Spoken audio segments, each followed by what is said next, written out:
High. ছোট একটা গল্প, মানে খুব ভালো, সুন্দর। তো গল্পটা এরকম যে এক ব্যবসায়িক লোক, তো তার কাজের সূত্রে সে এক জঙ্গল দিয়ে যাচ্ছিল কোথাও, তো সেখান থেকে সে একটা জিন পায়।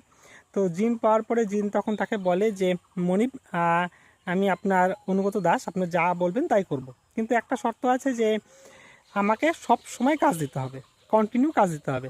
যদি আমাকে কন্টিনিউ কাজ না দেন, তাহলে আমি আপনাকে খেয়ে ফেলবো, যে মনিব থাকবে তাকে খেয়ে ফেলবে। হ্যাঁ। তো সেই ব্যবসায়ী লোক চিন্তা করে যে আমার কাছে তো অনেক কাজ আছে, ঠিক আছে, অনেক কাজ আছে। তো সে চিন্তা করে যে তাহলে আমি নিয়ে যাই, একটার পর এক কাজ দিতে থাকবো, তো আমারও কাজ হবে, ভালো হবে। তো সে নিয়ে যাওয়ার পরে দেখে যে তার 3 বছরের যে কাজ, মানে 3 বছর কাজ করতে তার যে সময় লাগবে, সেই জিন সেই কাজ তাকে 8 মাস মতো করে দিয়েছে, ঠিক আছে। এবার সে চিন্তা করতে লাগলো তাকে সে কি কাজ দেবে, নাহলে তাকে তো খেয়ে ফেলবে না।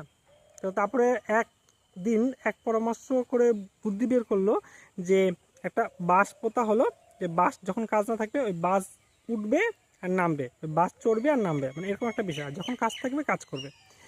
এবার এই গল্পের মেন বিষয়টা হচ্ছে, এখানে যে জিনের কথা বলা হয়েছে, সেই জিনটা হচ্ছে আমাদের মন, ঠিক আছে। আমাদের মনকে যদি আমরা খালি ছেড়ে দিই, কোনো কাজ না দিই, ঠিক আছে, তাহলে খেয়ে ফেলবে, মানে এত চিন্তা করবে, এই পরিমাণ চিন্তা করবে যে আপনাকে খেয়ে দিবে, ঠিক আছে, আপনি কোনো কাজ করার মতন সমর্থতে থাকবেন না।